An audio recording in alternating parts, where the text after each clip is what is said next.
Hi, this is Jason DiCanio from Jay's Retro Toys and Games for Monday, April 11, 2022. It's episode 10, and tonight on the show we're going to be looking at a game that, well, I know you probably played in your lifetime, and you're saying to yourself, oh, I didn't think it was going to be that great, and then it was popular, and it got even more popular. Yeah, a board game originally created in 1860 by Milton Bradley as the checkered Game of Life. The Game of Life was U.S.'s first popular parlor game, and the game simulates a person's travels through his or her life from college to retirement with jobs, marriage, and possible children along the way. 2 to 4 or 6 players can participate in one game. Variations of the game accommodate up to 10 players. And the modern version was originally published 100 years later in 1960. It was created and co-designed by toy and game designer Reuben Klammer, and was heartily endorsed by Art Linkletter. It is now part of the permanent collection of the Smithsonian's National Museum of American History and inductee into the National Toy Hall of Fame. We'll be looking at the Game of Life today on Jay's Retro Toys and Games.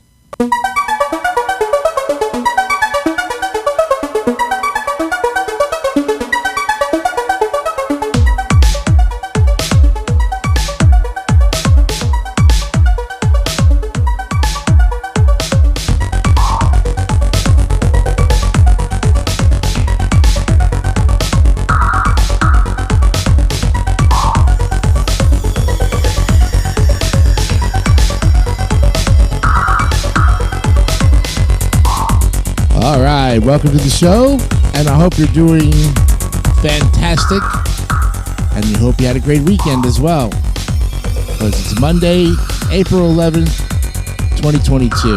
All right, so I hope you get ready for a game, and I hope you enjoyed the G.I. Joe toy on the last episode. It's out there ready for you, but today we're going to be looking at the Game of Life. Yo, and I've played the Game of Life, and I know most people have.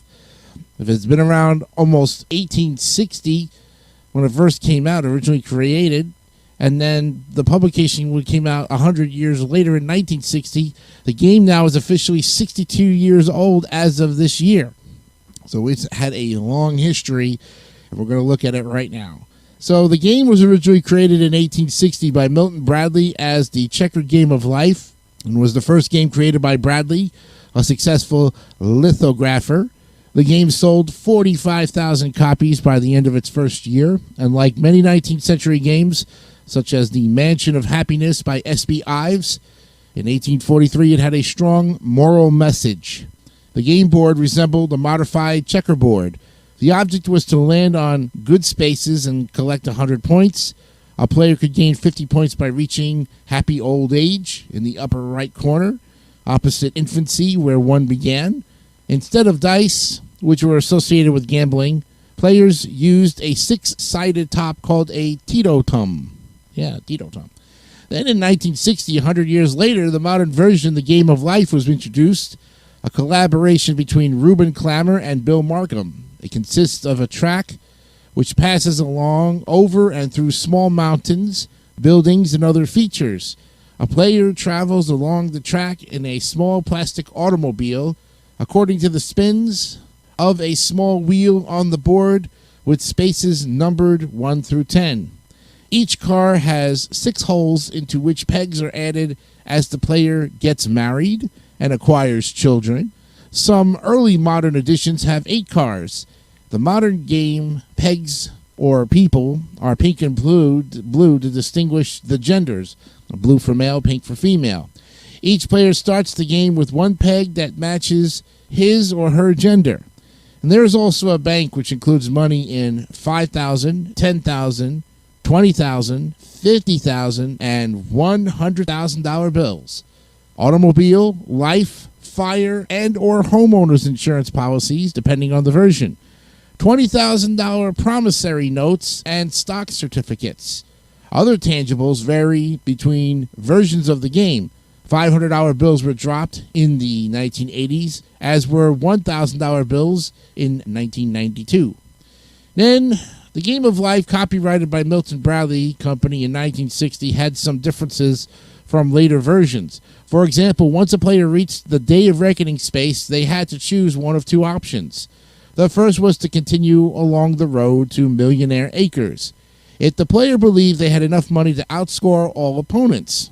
Now, the second option was to try to become a millionaire tycoon by betting everything on one number and spinning the wheel. The player immediately won the game if the chosen number came up, or went to the poor farm and was eliminated if it did not. If no player became a millionaire tycoon, the one with the highest final total won the game. And in addition, there were spaces that forced the player to go back. In the case a player landed on one of these, they were forced to take the shortest route and pay no attention to any penalties and rewards in doing so.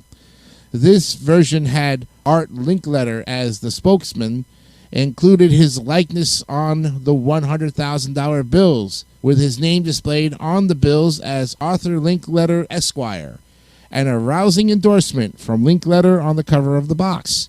It was advertised as a Milton Bradley 100th anniversary game and is a full 3D action game.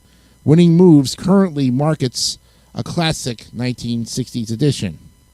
About halfway through the production of this version of the 70s and 80s version, many dollar values doubled, and this description focuses on the later version with larger dollar amounts. The late 1980s version was also replaced the convertibles from the earlier versions with minivans.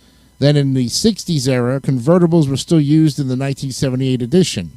The Poor Farm was renamed Bankrupt, in which losing players would retire to the country and become a philosopher.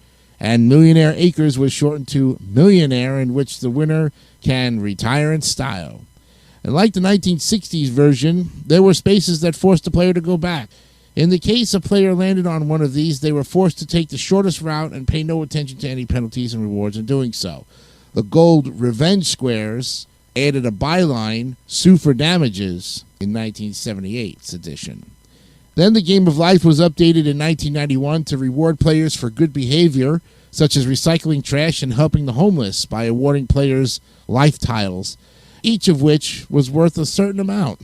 At the end of the game, players added up the amounts on the tiles to their cash totals and counted towards the final total. The spaces that forced players to go back were removed starting with this version. Then in 1998, PC and Sony PlayStation video game adaptations of the Game of Life are based on the version. Players could play either the classic version using the life tiles or the enhanced version, where landing on a space with a life tile allows players to play one of several minigames. A 2005 updated version was released with few gameplay changes. The new Game of Life reduced the element of chance, although it is still primarily based on chance and still rewards players for taking risks. The 2013 version removed the lawsuit square, which was replaced by a lawsuit card. A new Keep This Card for 100K feature was added as well. The 2017 version includes pegs and squares for acquiring pets. The 2021 version includes invest cards and 6 different peg colors. There are other versions of the board Games of Life. You have the Hello Kitty version, the Game of Life in Monstropolis, Star Wars edition, of course, Pirates of the Caribbean, The Wizard of Oz. Oh, it just goes on. Then there were so many video games. There was even a television show called the Game Show Edition on the Hub. And then there was also a board game called Life as a Black Man. Yes. And there you have it, folks, a very short and sweet Game of Life. Really didn't give that much in terms of how it was played, but you could tell that when you played it, you better be able to make sure that you were able to, get through the game in one piece, because there was a lot of risks to be taken in that game, but so as the Game of Life itself. It is, of course, chance, and spinning the wheel sure does make you want to go really dizzy sometimes spinning that wheel. And it looks pretty fun and interesting as well. It was a game that still to this day, 62 years later, holds up as one of the games that today's kids could play, because a Game of Life is something not to be laughed at. Next time on the show, we're going to look at the game that took your paycheck to the bank. We're going to be looking at Payday, not the heist. We're going to be looking at, That's a first-person shooter. Let me see if I can. There's got to be another. See, that's not it. Not Payday the Heist, just Payday the Game. Let's see, Payday. Let's see, so the game. Here we go. Payday board game by Parker Brothers. Yes, we'll be looking at that game that started in 1975 by the Parker Brothers. Should be a good one. Oh yeah, we've got some good ones coming up on that Wednesday edition. So that look out for that one for episode 11, where we're going to be doing back-to-back toys and games, and each one we'll be doing now 2 games, then 2 toys, 2 games, 2 toys, all that fun stuff. Do subscribe to the channel on YouTube, as well as find us on the Facebook group page. And Anchor. We're there all the time, and we hope you will be with us on the next edition of Jay's Retro Toys and Games. I'm Jason DeCanio. Have yourself a great night. We'll see you on Wednesday. Bye-bye.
Don't forget to subscribe to the David3000 Network for great more content like this one.